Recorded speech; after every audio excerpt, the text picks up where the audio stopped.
Doctor plus நேயர்களுக்கு வணக்கம். நம்ம இப்ப பார்க்கறது ரொம்ப எல்லா பழம் இது பப்பாளி பழம்னு சொல்றோம், ஆப்பிள்னு சொல்றோம், திராட்சைன்னு சொல்றோம். இதெல்லாம் விட முக்கியமானது மாதுளை.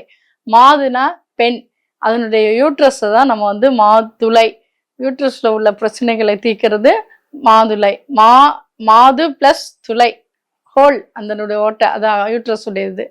அதுக்கு உள்ள உங்களுக்கு முக்கியமானது மாதுளை. இதை நம்ம எந்த முறையில் சாப்பிட்றோம், எப்படி அது வேலை செய்யும், அதனுடைய முத்துக்கள் எப்படி இருக்கு, யூட்ரஸ் உடைய வடிவத்தில் இருக்கும். பார்த்தீங்கன்னா மாதுளை எடுத்துக்கிட்டிங்கன்னா இப்படி பார்க்கணும்.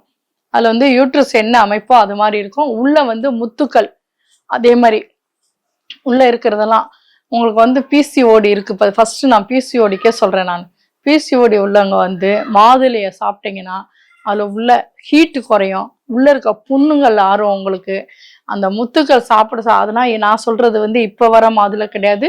நாட்டு மாதுளை லைட் ரோஸா இருக்கும், அதாவது ரொம்ப திக்னஸா இருக்கும். அதுதான் நமக்கு ரொம்ப நல்ல வேலை செய்யும். தேடி கண்டுபிடிச்சு வாங்கி சாப்பிடுங்க. உங்களுக்கு பிசிஓடி ப்ராப்ளமே இருக்காது. டெய்லியும் சாப்பிடணும். அது எந்த முறையில் சாப்பிடணும் சொல்றேன், திருப்பி சொல்றேன். தேங்காய் பால் சாப்பாடு செய்கிறவங்க கண்டிப்பாக மாதுளை சேர்க்கணும். தயிர் சாப்பாடு செய்கிறவங்க அதில் மாதுளை போட்டு பிஞ்சு சாப்பிட்லாம். அதாவது அதில் கிண்டிடக்கூடாது. சூடாக இறக்கி வச்சு கிண்டிட்ட பிறகு கூட ஜில்லுன்னு ஆக விட்டு நீங்கள் மாதுளையை போட்டு சாப்பிட்ணும்.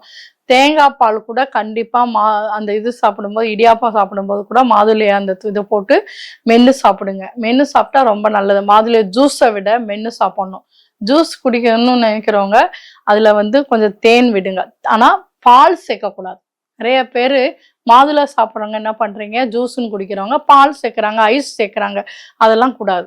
வெறுமனைக்கு தேன் மட்டும்தான் கலக்கலாம். அதில் நீங்கள் செய்கிறதில்ல, வேற எதுவுமே அதில் மிக்ஸ் பண்ணக்கூடாது. போய் ஜூஸ் வாங்கி குடிக்கிற இடத்துல அது இல்லையா, வெறும் ஜூஸை மட்டும் போட்டு கொடுக்க சொல்லி குடிங்க. உங்களுக்கா இல்லை ரொம்ப ஒரு மாதிரி துவர்ப்பு இருக்கா, அதெல்லாம் அப்போ நல்லது தான் துவர்ப்பு. ஆனால் மிளகு பொடி போட சொல்லி சாப்பிடுங்க.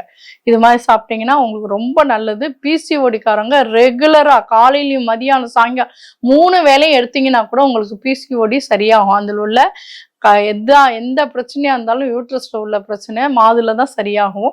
மாதுளையை கண்டிப்பா சாப்பிடுங்க. அடுத்து பாத்தீங்கன்னா வாயிலேருந்து ஆசன வாய் முடிக்க வெந்திருக்கும் ஃபைல்ஸ் பேஷண்ட், முக்கியமா சொல்றேன், மூலம் இருக்கவங்க கண்டிப்பா மாதுளை எடுத்தே ஆகணும். அதுவும் மென்னு சாப்பிடணும்.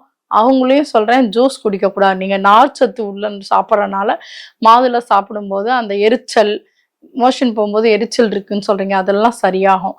நீங்க அதே போல நைட்ல மாதுளம்பழமும் கேரட்டும் கண்டிப்பா எடுக்கணும். ஃபைல்ஸ் உள்ளவங்க எடுத்தீங்கன்னா நார்ச்சத்து இருக்கும். இதுவும் உங்களுக்கு காலையில நல்ல ரிலீஃப் கொடுக்கும். மோஷன் ஃப்ரீ ஆகும், வயிறு சூடு குறையும், இது மாதிரி இருக்கும். அடுத்து சுகர் பேஷண்ட், இது யாருமே சாப்பிட வேணாம் அப்படின்றது கிடையாது. எல்லாருமே சாப்பிடணும். மாதுளை ஆண்கள் சாப்பிடலாம். அதுல அவங்க கம்மியா சாப்பிடணும். பெண்களை விட ஆண்கள் கம்மியா சாப்பிடணும். இதுல பெண்களுக்கு தான் அதிக பங்கு இருக்கு. மாதுளையில வேலை செய்யும் மருந்து தான் இது. என்னை கேட்டா உணவு பிளஸ் மருந்து. அதனால நீங்க கண்டிப்பா மாதுளையை 3 நேரமும் எடுங்க. சுகர் பேஷண்ட்டும் எடுக்கலாம். சுகர் பேஷண்ட் மென்று சாப்பிடணும். பிபி பேஷண்ட் எடுக்கலாம். எல்லாமே இதுல ஒன்றும் பிரச்சனை கிடையாது. இது ஏன் இவங்களுக்கு தனியா அவங்களுக்கு தனியாலாம் இல்லை, இவங்கெல்லாம் எடுக்கலாம். பிளட் சர்க்குலேஷன் அதிகமா இருக்கனால நீங்க மாதுளையை ரொம்ப சாப்பிட வேணாம். ப்ரெஷர் பேஷண்ட், சுகர் பேஷண்ட் சாப்பிடலாம். அதே மாதிரி 2 பேருக்குமே அப்படிதான்.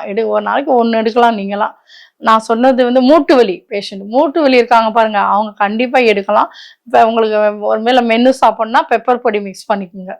ஏன்னா உங்களுக்கு அதனால சைடு எஃபெக்ட் ஆகுது, எனக்கு குளிர்ச்சி ஆயிடுச்சு உடம்பு அப்படின்னு சொல்றாங்க. மிளகு பொடியோடு எடுக்கும்போது உங்களுக்கு ஒரு பிரச்சனை வராது. இதே ஜூஸ் எடுக்கணும்னு நினைச்சாலும் நீங்க இது மாதிரி சாப்பிடலாம்.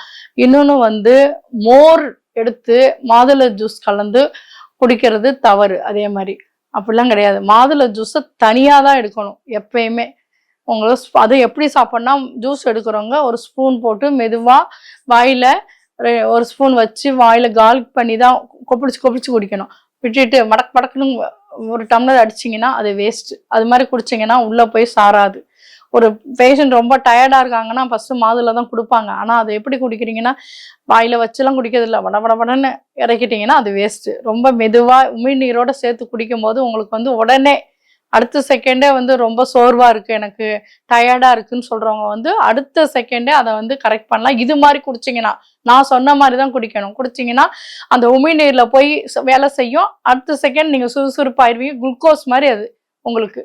அது யாராச்சும் அவசரமா ஒரு பேஷண்டே இருக்கான் மயக்க மாட்டாங்கன்னா உடனே ஃபர்ஸ்ட் செகண்ட்ல நம்ம வந்து அதை தேன் கலந்து கொஞ்சம் கொஞ்சமா குடிக்க வச்சுட்டிங்கன்னா அடுத்த செகண்ட் அவங்க ரெடி ஆயிடுவாங்க. இது மாதிரி செய்யுங்க. வீட்டில் உள்ளவங்களுக்கும் அதே மாதிரி தான், குழந்தைக்கும் அது மாதிரி தான் தேன் கலந்து கொஞ்சம் வார்ம் அப் பண்ணணும். எப்படின்னா உடனே நேர்ல சூடு பண்ணக்கூடாது. அடுப்புல வச்சு ஒரு கிண்ணத்துல தண்ணி வச்சு சூடு பண்ணி இறக்கி வச்சுட்டு அதுக்குள்ளதான் நீங்க வைக்கணும். அடுப்புல வச்சுக்கிட்டே இதை சூடு பண்ணக்கூடாது. அந்த கிண்ணத்துல உள்ள சூடுல வந்து நீங்க இந்த ஜூஸை வச்சு சூடு பண்ணி குழந்தைக்கு கொடுங்க. குழந்தைக்கு அப்படிதான் கொடுக்கணும். அந்த மெத்தட்ல கொடுத்தீங்கன்னா சளி பிடிக்காது, ஒன்றும் செய்யாது. ஆனா குழந்தைக்கும் கொடுக்கலாம் ஜூஸ். மாதுளை ஜூஸ் ரொம்ப நல்லது. இதே நல்ல ஒரு 2 வயசு 3 வயசு குழந்தைக்குன்னா ஒண்ணா கொஞ்சம் நசுக்கிட்டு கூட கொடுங்க. மெல்ல சொல்லணும். மென்னு கொடுத்தீங்கன்னா நார்ச்சத்து இருக்கும். நல்லது. அது அடிச்சு திங்கும் போது உங்களுக்கு வந்து நல்ல ஒரு இது இருக்கும். வாய் புண் நல்லா ஆறும். கொப்பளிச்சு கொப்பளிச்சு குடிக்கும் போது வாய் புண் கண்டிப்பா ஆறும். மாதுளையுடைய இது வந்து பெண்களுக்கு ரொம்ப அவசியம். இது சரிங்களா? தலைமுடி வந்து நல்லா இருக்கும், கருகருன்னு இருக்கும். அந்த தோல் இருக்கு பாருங்க, அதை வந்து நீங்க வந்து தண்ணியில வேக வச்சு மிளகு இதெல்லாம் போட்டு கொதிக்க வச்சு குடிக்கும்போது உங்களுக்கு வந்து உள்ள இருக்கிறத பிரச்சனைகள், அது எவ்வளவு சுகர் பேஷண்ட் குடிச்சிங்கன்னா குறையும். தோற்பு தன்மை இருக்கனால தோல்ல வந்து தோற்பு தன்மை, அதாவது உள்ள இருக்கிறத விட தோல்ல தோற்பு தன்மை இருக்கு. அதுல ஆவரம்பூ இதெல்லாம் போட்டு குடிக்கும் போது உங்களுக்கு வந்து ஆவரம்பூ, மாதுளையுடைய தோல், இன்னொன்று மிளகு, கொஞ்சம் சீரகம், ஓமம் இதெல்லாம் போட்டு குடிக்கும் போது உங்களுக்கு சுகர் பேஷண்ட் நல்ல ஒரு பிரச்சனையிலிருந்து விடுபடலாம். தோற்பு தன்மை அதிகமாகும் போது சுகர் குறையும். குறைஞ்சு நல்லா இருக்கும் கை கால்லாம். இது மாதிரி ஒரு மெத்தட்ல செஞ்சு பாருங்க. மாதுளை ஜூஸும் சுகர் பேஷண்ட் ஆசைப்படுறீங்கன்னா நான் சொன்ன மெத்தட்ல கொஞ்சம் மிளகு பொடி போட்டு குடிங்க. ரொம்ப நல்லா இருப்பீங்க. உடம்பும் நல்லா இருக்கும், நம்மளும் நல்லா இருக்கலாம். நன்றி.